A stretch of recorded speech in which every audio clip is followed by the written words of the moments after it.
चली नफरत की हवा, कई शहर गांव जल गए, किसी का मकान जला, किसी का दुकान जला, किसी के पांव जल गए। नमस्कार, आप देख रहे हैं दी कंटाप, मैं हूं प्रफुल्ल। भारतीय इतिहास में सांप्रदायिक दंगों का इतिहास कोई अजूबा या अनोखी बात नहीं है। जब भी हुक्मरानों को डर सताने लगता है, जब कुर्सी पर खतरा मंडराने लगता है, तब धर्म का दायरा बढ़ जाता है, राष्ट्रवाद नजर आने लगता है, लोगों में धर्म और राष्ट्र की चरस बो दिया जाता है। फिर शुरू होता है खूनी खेल। पर राष्ट्रीयता की असल चेहरा कौन समझाएं? विवेकानंद और टैगोर की राष्ट्रीयता कौन बताए? शहर में आग लगा दिए जाते हैं, हिंदू मुस्लिम भाईचारे में दरार डाल दिए जाते हैं, तब हम भारतीय नहीं बल्कि हिंदू और मुस्लिम बन जाते हैं। तब किसी की हत्या भी हिंदू और मुस्लिम की श्रेणी में आकर अटक जाता है। ऐसा ही एक बार फिर 2020 में दिल्ली के साथ हुआ। दिल्ली 23 फरवरी से 26 फरवरी तक जलता रहा। कई लोग घर से बेघर हो गए, लगभग 53 लोगों की मौत हो गई और 581 लोग घायल हो गए थे। एक परिवार ऐसा भी रहा जिसके 2 बेटों को मौत के घाट उतार दिया गया। इस मामले में दिल्ली पुलिस ने और क्राइम ब्रांच ने 755 एफआईआर दर्ज कर अब तक 1818 लोगों को गिरफ्तार किया। दिल्ली में दूसरी बार ऐसी घटना घटित होती है। दंगों में न हिंदू मरा था, न मुस्लिम मरा था, बल्कि इंसानियत मरी थी। लोग टूट जाते हैं एक घर बनाने में, तुमको तरस नहीं आई बस्तियां जलाने में। यानी कई बस्तियों को आग के हवाले कर दिया गया था, दुकानों को भी जला दिया गया था। हमने दिल्ली के बारे में बचपन से सुना था, दिल्ली है दिल वालों की। लेकिन जेहन में अब एक सवाल उठता है, क्या दिल्ली वाले या दिल वाले हैं? क्या दिल्ली के पास दिल है? अगर दिल्ली वालों या दिल्ली के पास दिल है तो सवाल फिर है, पिछले साल दिल्ली नफरत के आग में झुलसा क्यों था? क्यों आग के हवाले कर दिया गया था? देश की राष्ट्रीय राजधानी को, जहां से देश के भविष्य का फैसला लिया जाता है, जहां से देश ही नहीं बल्कि विश्व के लिए भी रणनीति बनाई जाती है, जहां देश के सबसे शक्तिशाली और प्रभावशाली लोग रहते हैं, तो सबसे बड़ा सवाल यह है, आखिर दिल्ली 5 दिनों तक क्यों जलता रहा? क्या दिल्ली के आलीशान महलों और दीवारों के बीच वो चीखती पुकारती बिलखती महिलाओं की आवाज़ अनसुना हो गई थी? आखिर क्यों नहीं नफरत फैलाने वालों पर लगाम लगाया गया था? या राष्ट्र हित में सब कुछ जायज़ करार दिया गया? या फिर मंत्री साहब के रसूख के सपने सबसे अच्छे दिनों की तस्वीर थी? आप पूछेंगे वो लोग कौन थे? तो चलिए एक एक करके उन उच्च विचार या उनका उच्च विचार सुनते हैं। सुनते वक्त आप विचलित मत होइएगा, सोचिएगा भी मत, क्योंकि सोचने पर एनएसए या यूएपीए लगा दिए जाएंगे। जेएनयू के गद्दारों को गोली मारो सालों को, जामिया के गद्दारों को गोली मारो सालों को, एएमयू के गद्दारों को गोली मारो। तो सुना आपने साहब क्या बोल रहे हैं? इसमें कहीं कोई भड़काऊ बात नहीं है, सिर्फ गोली मारने भर की बात थी। चलिए दूसरी वीडियो देखिए। दिल्ली में आग लगी रहे, ये यही चाहते हैं, इसीलिए इन्होंने रास्ते बंद किए, इसीलिए दंगे जैसा माहौल बना रहे हैं। हमारी तरफ से एक भी पत्थर नहीं चलाए। डीसीपी साहब हमारे सामने खड़े हैं। मैं आप सबके बिहाफ पे ये बात कह रहा हूँ, ट्रंप के जाने तक तो हम शांति से जा रहे हैं, लेकिन उसके बाद हम आपकी भी नहीं सुनेंगे अगर रास्ते खाली नहीं हुए तो। बिल्कुल ठीक है, आज जब तक रास्ता खाली करवा रहे हैं, ट्रंप के जाने तक आप जाफराबाद और चांदबाग खाली करवा लीजिए, ऐसी आपसे विनती कर रहे हैं। उसके बाद हमें रोड पे आना पड़ेगा। डीसीपी साहब बेचारे पीछे मुख्य दर्शक बने सुन रहे हैं।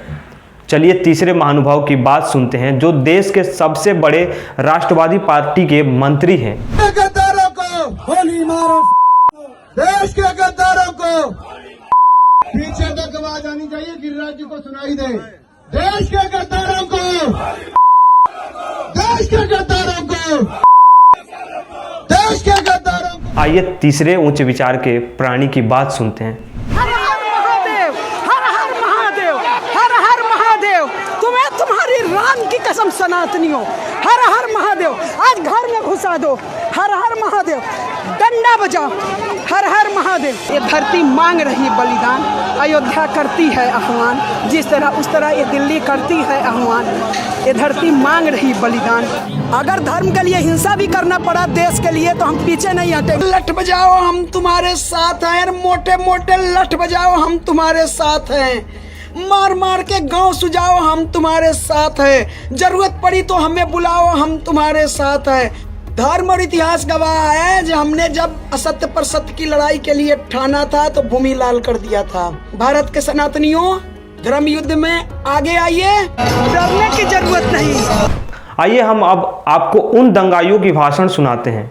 दिल्ली दंगों के साजिशकर्ता थे जिन्होंने अपने भाषण में लोगों को उकसाया था, जो यूएपीए के तहत जेलों में बंद हैं। ये मैं नहीं बल्कि हमारा तंत्र कह रहा है।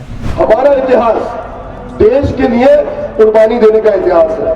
हमारा इतिहास देश की आजादी के लिए लड़ने का इतिहास है। और अगर इस आजादी पे जो आजादी जामिया मिल्लिया इस्लामिया और देश के वो तमाम स्वतंत्रता सेनानी और देश के वो तमाम लोग जिन्होंने देश की बुनियाद रखी, हमारा संविधान को बनाया, अगर उस संविधान पे अगर हमारे देश पे आज आएगी तो अपने स्वतंत्रता सेनानियों की तरह आज हम अपनी आजादी को, अपने लोकतंत्र को और अपने संविधान को बचाने के लिए खड़े होंगे। अगर लाठियां बरसानी है तो बरसाइए, गोलियां चलानी है तो चलाइए, जेल में डालना है तो डालिए, हम कुर्बानी देने को तैयार हैं। यहाँ पे हम लोग आज धरना प्रदर्शन का 10वां दिन है। जामिया मिल्लिया इस्लामिया का मैं रिसर्च स्कॉलर मिरान हैदर हूँ। हम लोग इस प्रदर्शन को लगातार सिटीजन अमेंडमेंट एक्ट के खिलाफ जो प्रदर्शन चल रहा है इसको लगातार हम लोग चला रहे हैं। हमारी मांग है कि ये जो काला कानून है, ये कानून देश की आत्मा पे हमला है। ये संविधान का जो कैरेक्टर है उस पे हमला है। ये सरकार संविधान को बदल के ऐसे इसको मनुवाद का रूप देना चाहती है। ये मुसलमानों का नहीं, दलितों का, आदिवासियों का, पिछड़ों का, इस देश के तमाम 125 करोड़ लोगों पे ये हमला है। ये लड़ाई जामिया मिल्लिया इस्लामिया में जो इनकलाब बन के उभरा है, इस तमाम पूरे देश और दुनिया को एक रास्ता दिखाने का काम कर रहा है। और ये नहीं सिर्फ जामिया की लड़ाई, ये पूरे देश की लड़ाई है। पूरा देश आए और इस लड़ाई को, इस संविधान बचाने की लड़ाई कर रहे हैं, क्योंकि देश का संविधान हिंदू और मुस्लिम खुदा या भगवान के नाम से बना है। ये देश का संविधान we the people of India से बना है। हम भारत के लोग हैं, हम भारत के लोग इस संविधान की रक्षा करने के लिए आगे तक लड़ेंगे। डबल पटरियों पर रोड पे उनको हटाने में एक महीना लगे। असम और इंडिया कट के अलग हो जाए तो हमें असम का रास्ता बंद करना होगा। फौज को काटना हमारी जिम्मेदारी है। असम और इंडिया कट के अलग हो जाए, असम और इंडिया कट के अलग हो जाए, तभी ये हमारी बात सुनेंगे। असम में जो मुसलमानों का हाल है आपको पता है, सीए नाफिज हो चुका है, वहाँ डिटेंशन कैंप में लोग डाले जा रहे हैं, है ना। और वहां तो खैर कत्लेआम चल रहे हैं। 6-8 महीने पता चलेगा सारे बंगालियों को मार दिया गया, हिंदू हो या मुसलमान, सारे बंगालियों को मार दिया गया, हिंदू हो या मुसलमान, क्योंकि उन्होंने 70 साल से किया है। अब वक्त ये है कि हम गैर मुस्लिमों को बोलें कि अगर हमदर्द हो तो हमारी शर्तों पे आगे खड़े हो। अगर हमारी शर्तों पे नहीं खड़े हो सकते तो वो हमदर्द नहीं है हमारे।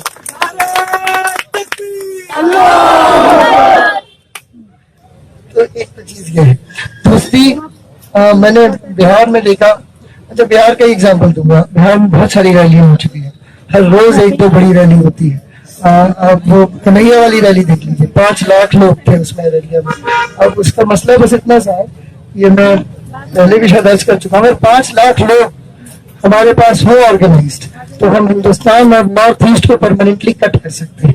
पर हम परमानेंटली नहीं तो कम से कम 1 महीने के लिए तो कट कर ही सकते हैं। मतलब इतना मवाद डालो पटरियों पर, रोड पे, तो उनको हटाने में 1 महीना लगे, है कि नहीं। जाए एयरफोर्स से, असम को काटना हमारी जिम्मेदारी है। असम और इंडिया कट के अलग हो जाए तभी ये हमारी बात सुनेंगे। असम में जो मुसलमानों का हाल है आपको पता है, सीए नाफिज हो चुका है, वहाँ डिटेंशन कैंप में लोग डाले जा रहे हैं, है ना। और वहां तो खैर कत्लेआम चल रहे हैं। 6-8 महीने पता चलेगा सारे बंगालियों को मार दिया गया, हिंदू हो या मुसलमान, ठीक है। तो अगर हमें असम की मदद करनी है तो हमें असम का रास्ता बंद करना होगा फौज के लिए, समझ रहे हैं। फौज के लिए और जितने भी जो भी यहाँ से सप्लाई जा रहा है बंद करो। और वो बंद कर सकते हैं क्योंकि चिकन नेक्स्ट मुसलमानों का है। वो जो इलाका है मुस्लिम अक्सरियत है। कन्हैया जैसे नेता क्या करेंगे, जाके इनकलाब के नारे लगवाएंगे, इनकलाब के नारे लगवाएंगे, फोटो खिंचवाएंगे और चले आएंगे। क्या होंगे हमारे अवाम की, चेहरा होगा इनका। और उससे एक भी प्रोडक्टिव चीज नहीं निकली आज तक, एक भी प्रोडक्टिव चीज नहीं निकली आज तक। तो ये चीज याद रखें,